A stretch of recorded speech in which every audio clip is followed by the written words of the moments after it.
तो भैया Jennifer Walter दिखाई जाती है शुरुआत में ही, और वो अपनी दलील देने की प्रैक्टिस कर रही होती है, और उसके साथ उसके दो फ्रेंड रहते हैं और एक डेनिस नाम का लड़का जो उसमें रहता है। तो वो बोलता है कि आखिरी दलील मुझे पेश करनी है। तो इसमें जेनिफर वॉल्टर बढ़ाई जाती है, और उसकी जो साथी रहती है तो उसने भी तारीफ की थी जेनिफर की कि ये केस तुम ही जीतोगी। और ऑफ कोर्स ये उस टाइम तक सी हल्क बन चुकी थी। ये तब फील होता है जब वो अपनी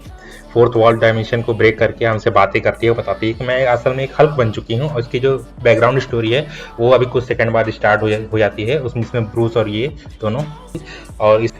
दोनों कुछ महीने पहले की घटना याद करते हैं, जिसमें ब्रूस और इस जेनिफर वॉल्टर यानी कि ब्रूस की कज़न जो है वो दोनों किसी ट्रिप पे जाते रहते हैं, और ये कुछ महीने पहले की बात रहती है। तो इसमें ये लोग डिस्कस करते हैं कैप्टन अमेरिका की वर्जिनिटी के बारे में, और यहाँ पे भैया हमें पता चलता है। अब यहाँ पे मुझे एक सेकंड के लिए लगा कि शायद जेनिफर वॉल्टर जो कि ब्रूस की कज़न है उसको क्रश है स्टीव रॉजर्स पे। तो यहाँ पे भी दिखाया जाता है, और उसके बाद ब्रूस को दिखाया जाता है कि जिससे कि वो नॉर्मल फॉर्म में आ चुका है, अभी हल्क नहीं है वो, और उसने अपने हाथ में एक डिवाइस लगा रखा है जो कि आपने doctor strange multiverse of madness में भी देखा होगा। स्ट्रेंज के हाथ में वो सब पहनाया जाता है ताकि वो अपनी मैजिक पावर्स का यूज़ न कर सके। तो ब्रूस को भी वैसा ही डिवाइस पहने हुए देखते हैं हम लोग, और उसमें पता चलता है भैया ये ब्रूस को अपने ह्यूमन फॉर्म में रहने के लिए ये मदद करता है। तो इसमें ये आता है कि अभी वो हल्क नहीं बना है और उसका हाथ अभी तक ठीक नहीं हुआ है, और उसके हाथ पे अभी भी पट्टी लगी हुई है। एंड गेम वाली जो चोट रहती है इन्फिनिटी स्टोन से, ये अभी तक सही नहीं हुआ है। तो इसमें जो हल्क ने जो डिवाइस बनाया रहता है वो जो सिर्फ एक प्रोटोटाइप रहता है, यानी अपनी अर्ली स्टेज पे रहता है। ये डिवाइस अभी फुल्ली कंपेटेबल नहीं रहता है। तो यह पता चलता है कि तभी साकार का स्पेसशिप जो कि एक कुरियर एयरक्राफ्ट था वो गाड़ी के सामने आ जाता है, और ऑफ कोर्स अब क्या होगा सबको मालूम ही है कि जेनिफर ने गाड़ी मुड़ाई और ये लोग दोनों सीधे खाई में गिरते हुए नजर आते हैं। गाड़ी नीचे गिरने के बाद जेनिफर वॉल्टर खुद को आज़ाद करती है और अपने कज़न ब्रूस बैनर को भी आज़ाद करवाती है, लेकिन इस समय तक उसका जो ब्रूस का ब्लड रहता है वो जेनिफर की बॉडी में मिल जाता है, और इससे जेनिफर के अंदर भी चेंजेस आने शुरू हो जाते हैं। और उसके बाद उसको कुछ नहीं याद आता है। फिर हमें छोटी सी क्लिप दिखाई जाती है, भैया जेनिफर वो सी हल्क बन चुकी है, लेकिन हमें क्लियरली कुछ नहीं बताया था। और ऑफकोर्स जानते हैं इसके बाद क्या होगा, जेनिफर अपना कुछ भी याद नहीं रहता कि वो कहाँ गई, किस तरीके से गई, कहाँ क्यों गई, और उसको होश आता है तो वो एक बार के सामने वाले जंगल में पड़ी रहती है। अब एक पर्टिकुलर बात बताना चाहता हूँ कि यार इस सीन में इतने ढेर सारे कॉमिक रेफरेंसेस हैं इस एपिसोड में, अगर मैं सबको गिनाने बैठ जाऊँ तो पूरे नहीं होंगे और वीडियो बहुत ज़्यादा लंबी हो जाएगी। तो हम लोग इसको शॉर्ट में रखते हैं। तो इसमें जेनिफर जो है सी हल्क बनने के बाद वापस ट्रांसफॉर्म हो जाती है अपने ह्यूमन मॉर्टल फॉर्म में, और यहाँ पे एक क्लब के सामने जाती है और यहाँ पे अपनी हालत ठीक करने की कोशिश करती है उसके वॉशरूम में। तभी यहाँ पे आ जाते हैं कुछ गुंडे और जेनिफर वॉल्टर को ज़बरदस्ती परेशान करने लगते हैं, और उसके बाद जेनिफर वॉल्टर थोड़ा गुस्सा होती है, और उसका जो गुस्से का जो रेफरेंस है वो हमें उसकी आंखों में देख कर पता चलता है कि वो आंखें ग्रीन हो जाती हैं और वो सी हल्क में ट्रांसफॉर्म हो जाती है। और उसके बाद हमें कुछ नहीं दिखाया जाता, हमें सीधे दिखाया जाता है कि वो एक मैक्सिको के एक छोटे से घर में है, और वहाँ पर उसकी नींद खुलती है, और वो जब वो जाती है सीढ़ी से नीचे तो यह उसको मिलता है हमारा smart Hulk, so called smart Hulk, और ये एमसीयू ने ये नाम रखा हुआ है उसका। और यहाँ पे भैया हमारे साइंटिस्ट ब्रूस बैनर जो कि अब स्मार्ट हल्क बन चुके हैं, वो जेनिफर वॉल्टर को यानी अपनी कज़न को समझाते हैं कि हम दोनों में कुछ खूबियाँ हैं कि हमें ग्रामर एनर्जी एब्जॉर्ब करके उसको कन्वर्ट कर सकते हैं, और ये सिर्फ ब्रूस बैनर उसकी कज़न में ही है, बाकी किसी में नहीं है। तो उसने ये इम्पोर्टेंस समझाया उसका, और ये स्पेशलिटी है उसकी डीएनए में। यहाँ पे भाई वो एक्सपेरिमेंट करके दिखाता है उन सबके सैंपल वाले जो ब्लड रहते हैं, और उसमें ये पता चलता है भैया ये जो चीज़ है ना, जो उन लोग के ब्लड है बहुत ही खतरनाक है। अगर किसी गलत हाथों में पड़ गए तो मेरे को लगा शायद इसको मार्वल सेटअप कर रहे हैं कि उनका जो ये ब्लड सैंपल है किसी और के हाथ में पड़ जाएगा। और फिर ब्रूस अपनी कज़न जेनिफर वॉल्टर पे एक हेलमेट पहनाता है, और उसके बाद उसको एक खतरनाक सिचुएशन में डालता है, ब्लेड जो जेनिफर वॉल्टर काटने के लिए बढ़ते हैं। और इसमें भाई साहब ब्रूस को ना ये जानना था कि यार वो उसके जो बॉडी की रीडिंग पढ़नी थी, और इस जेनिफर इतना घबरा जाती है कि वो अपना हेलमेट निकाल फेंक देती है और सी हल्क में ट्रांसफॉर्म होकर वो सब ब्लेड्स को धराशायी कर देती है, ब्लेड वॉल को। यहाँ पे ब्रूस बैनर को ये बात पता चलती है कि हल्क जब सी हल्क बनती है, यानी जेनिफर जब सी हल्क बनती है तभी भी उसके वाइट बॉडी पे उसका पूरा कंट्रोल रहता है। तो ये बात नहीं थी ब्रूस के लिए, क्योंकि ब्रूस के बैनर के अंदर जो दो चीज़ें रहती है, दो पर्सनालिटी रहती है, उसमें एक खुद ब्रूस बैनर है और दूसरा कि ये हल्क है। तो जब भी वो हल्क बनता है ब्रूस बैनर, तो उसमें हल्क की पर्सनालिटी आ जाती है, और फिर उसके बाद जब नॉर्मल होता है तो ब्रूस बैनर कुछ नहीं याद रखता। लेकिन ये चीज़ नहीं है सी हल्क के साथ, वो सी हल्क बनने के बाद भी अपने काबू में रहती है। तो ये नई चीज़ है जो ब्रूस को पता चलती है उस समय।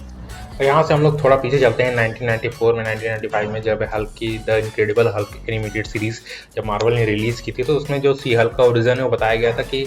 सी हल्क को डॉक्टर डूम ने कैद कर लिया था, उसके शरीर से बहुत ज़्यादा ब्लड बह गया था और तभी हल्क वहाँ पहुँचता है और सी हल्क की हालत देख के घबरा जाता है और वापस ब्रूस में ट्रांसफॉर्म होकर उसने अपना ब्लड जेनिफर के बॉडी में डाल देता है, क्योंकि उसमें ज़्यादा ब्लड बह जाने से जेनिफर की मौत भी हो सकती थी। तो बेसिकली ब्रूस ने उसकी जान बचाने के लिए ये सब किया था, लेकिन इसी बीच वो बन जाती है ब्रूस के ब्लड से वो सी हल्क में कन्वर्ट हो जाती है। तो यहाँ पे इसका ओरिजिनल स्टोरी एकदम अलग दिखाया गया है और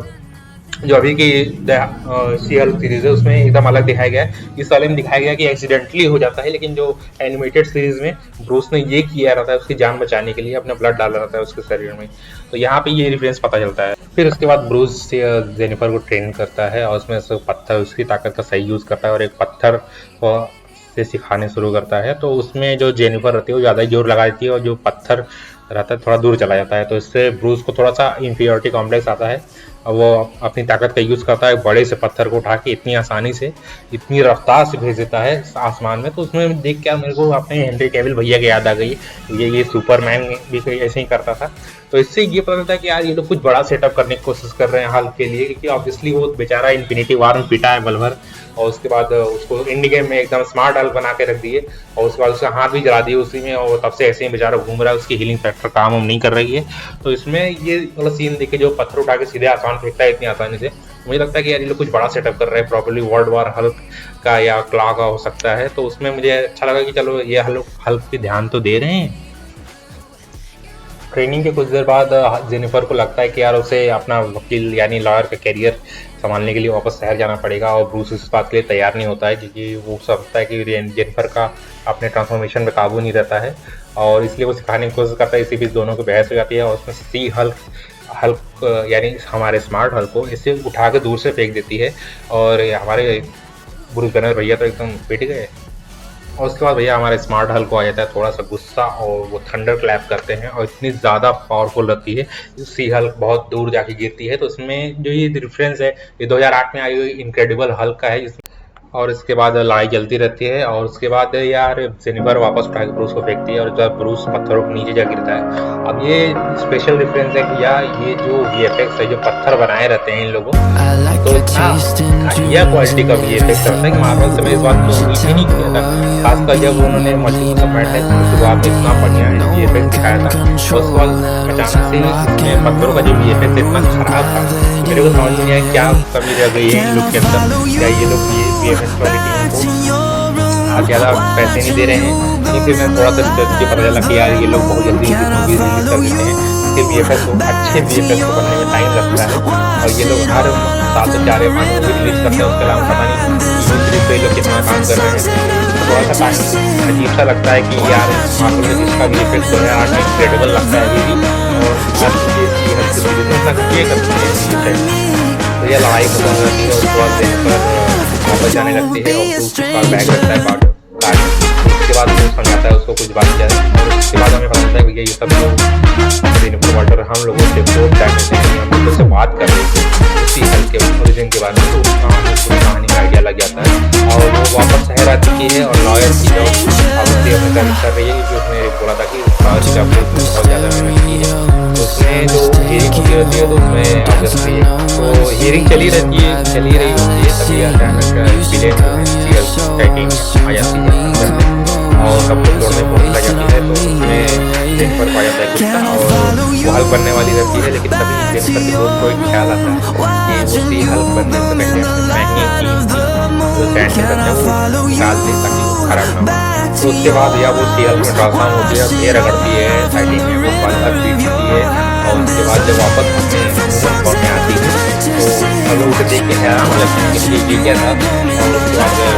ऑब्वियसली खत्म हो जाता है और ये पोस्ट क्रेडिट में दिखाया जाता है कि जो स्मार्ट है दोनों बैठ के कुछ बातें कर रहे होते हैं। यहाँ पे लगता है कि जेनिफर का जो क्रश है वो स्टीव रॉजर्स थे। तो ये इस तरीके से हो जाती है कहानी पहले एपिसोड में खत्म और बहुत ज़्यादा एक्साइटेड होती है अगली बार